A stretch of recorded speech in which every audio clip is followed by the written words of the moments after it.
नमस्कार मित्रों, आप सभी का फिर से एक बार हार्दिक स्वागत है हमारे इस YouTube चैनल पर।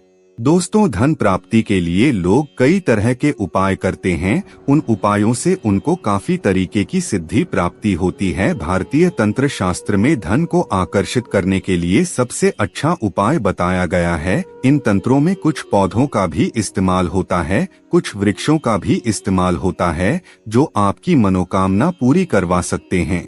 अगर आप धनवान बनना चाहते हैं तो आपको सही तरीके की साधना करनी होगी। यह जो पौधा आप स्क्रीन पर देख रहे हैं, इस पौधे का नाम है ब्रह्मादंडी। भारत के कई राज्यों में तथा शहरों में इसे सत्यानाशी के नाम से भी जाना जाता है और हिंदू पुराणों में इसे स्वर्ण श्री भी कहा जाता है। इस पौधे को ब्रह्मा दांडी इसीलिए कहा गया है क्योंकि इसको ब्रह्मदेव जी ने धरती पर जन कल्याण के लिए भेजा था। सत्यानाशी पौधा इसको इसलिए कहा गया है क्योंकि यह किसी के भी दुर्भाग्य का सत्यानाश कर सकता है और उस व्यक्ति के जीवन में धन दौलत सुख समृद्धि और भाग्य का साथ ला सकता है।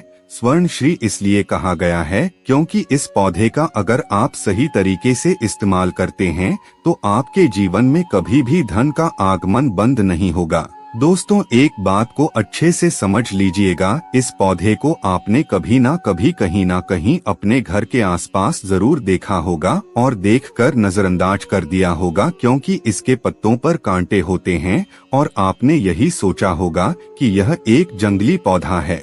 लेकिन आज एक बात जान लीजिए, भगवान शिव जी को इस पौधे के पत्ते बहुत ज्यादा प्रिय हैं। तांत्रिक शास्त्रों की माने तो इस पौधे के पत्ते की अगर सही तरीके की साधना की जाए और भगवान भोलेनाथ जी को अर्पित किया जाए तो ऐसी कोई मनोकामना नहीं है जो पूरी ना हो।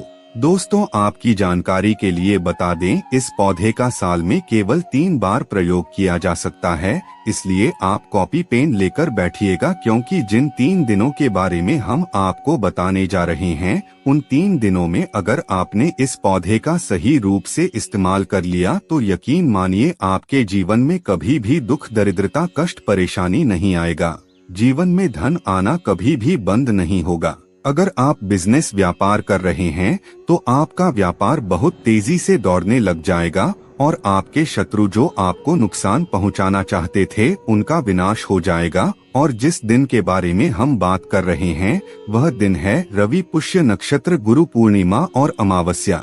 इस पौधे को अगर आप ध्यान से देखते हैं तो इसका जो फूल होता है वह गोल्डन येलो कलर का होता है। इसके फूल को अगर आप तोड़ेंगे तो उसमें से जो दूध निकलता है वह सुनहरा कलर का होता है। यानी यह जो पौधा है यह लोगों के जीवन में केवल धन ही लेकर नहीं आता बल्कि आयुर्वेदिक भाषा में इस पौधे को उत्तम पौधा माना गया है। जिसका मतलब यह है कि कोई अगर आपका ऐसा रोगी है जिसके ऊपर लाखों रुपए खर्च कर चुके हैं और इस पौधे का सही तरीके से आयुर्वेदिक गुण अपनाते हुए आप उपयोग करते हैं तो आपके जीवन से कई तरीके के रोग खत्म हो जाते हैं। दोस्तों, इस वीडियो में हम आपको सिर्फ इसके तांत्रिक गुणों के बारे में बताने वाले हैं। आयुर्वेदिक गुण के बारे में एक अलग सी वीडियो हम बना लेंगे क्योंकि अगर हम आयुर्वेदिक और तांत्रिक दोनों गुण के बारे में बात करेंगे तो वीडियो काफी ज्यादा लंबा हो जाएगा। इसीलिए इस वीडियो में हम आपको इस पौधे के तांत्रिक गुण बताने जा रहे हैं जिसका प्रयोग करके आप अपने जीवन में धन दौलत सब कुछ प्राप्त कर सकते हैं।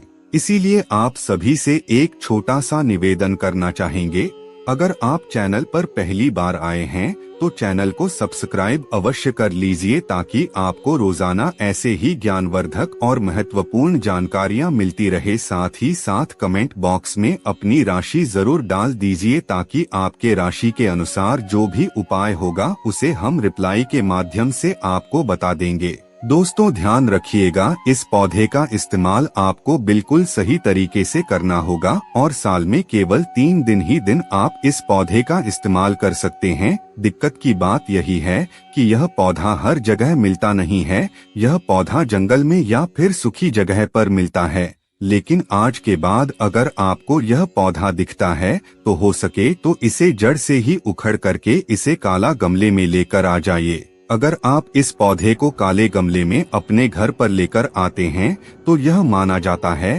कि आपके घर से नकारात्मक शक्तियां हमेशा हमेशा के लिए चली जाती हैं और सकारात्मक शक्तियों का वास आपके घर में हो जाता है।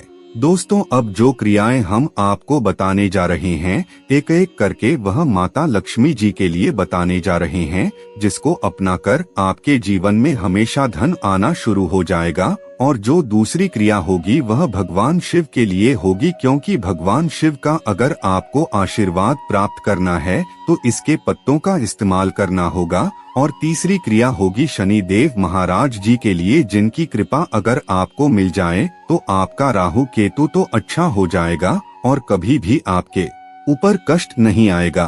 तो चलिए सब एक एक करके जानते हैं।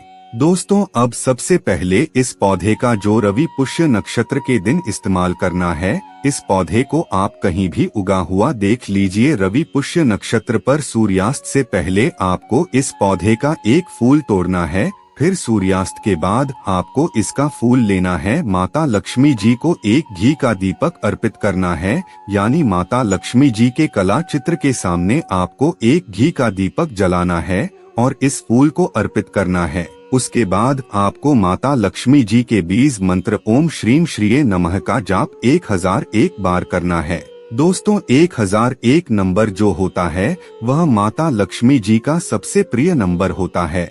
और अगर आप इस फूल को अर्पित करने के बाद 1001 बार इस मंत्र का जाप कर लेते हैं तो यकीन मानिए आपके जीवन में कभी भी धन की कमी नहीं होगी। आपके जीवन में धन खींचा हुआ चला आएगा और आपका जो पहले व्यापार नहीं चल रहा था वह तेजी से चलने लग जाएगा। बस आपको रवि पुष्य नक्षत्र के दिन जैसा हमने आपको बताया है ठीक उसी तरीके से इस उपाय को करना होगा, फिर आपके जीवन में धन पानी की तरह आएगा। दूसरा उपाय है गुरु पूर्णिमा के दिन इस पौधे को इस्तेमाल कैसे करना है, उसे ध्यान से सुन लीजिए। आपको गुरु पूर्णिमा के दिन सिर्फ इस पौधे का एक पत्ता तोड़ना है, एक तांबे का लोटा लेना है जिसमें शुद्ध जल हो और किसी भी शिव मंदिर में जाकर के भगवान भोलेनाथ जी पर जल अर्पित करते हुए इसका एक पत्ता चढ़ना है और 508 बार ओम नमः शिवाय का जाप करना है। इतना करने मात्र से माना जाता है कि आपके जीवन से कष्ट परेशानियां दूर चली जाती है, भगवान भोलेनाथ का आपको आशीर्वाद मिलता है, कई तरीके के रोग ठीक हो जाते हैं और सभी मनोकामना पूरी हो जाती है। दोस्तों, यह जो दो उपाय हम आपको बताए हैं वह हिंदू पुराणों में स्पष्ट रूप से लिखी हुई है, इसीलिए हम कहना चाहते हैं कि हिंदू पुराणों के बारे में अगर आपको जानकारी चाहिए तो चैनल को सब्सक्राइब अवश्य कर लीजिएगा। और तीसरा है अमावस्या का। अमावस्या के दिन आपको इसका एक फूल तोड़ कर लाना है और किसी भी शनि मंदिर में जाना है। आप यह पूजा घर पर नहीं कर सकते, आपको अपने आसपास के किसी भी शनि मंदिर में जाना है और शनि देव जी के सामने एक घी का दीपक जलाना है। उसके बाद इस फूल को चढ़ाते हुए आपको शनि चालीसा का मन ही मन 7 बार पाठ करना है। दोस्तों, अगर आप सूर्यास्त के बाद इस उपाय को कर लेते हैं तो यकीन मानिए आपको इतना फायदा होगा कि आप अंदाजा भी नहीं लगा सकते। आपके राहु केतु आपके साथ नहीं दे रहे थे तो वह आपके साथ हो जाएंगे। आपके जो नवग्रह हैं जो आपके खिलाफ खड़े हुए थे वह आपके प्रति समर्पित हो जाएंगे और आप जो भी कार्य करेंगे उस कार्य में आपको निश्चित रूप से सफलता की प्राप्ति होगी। इसीलिए इन उपायों को एक बार जरूर करके देखिए, आपका जीवन बदल जाएगा। मित्रों, आज की वीडियो में बस इतना ही। फिर मिलते हैं किसी नई जानकारी के साथ, तब तक के लिए धन्यवाद।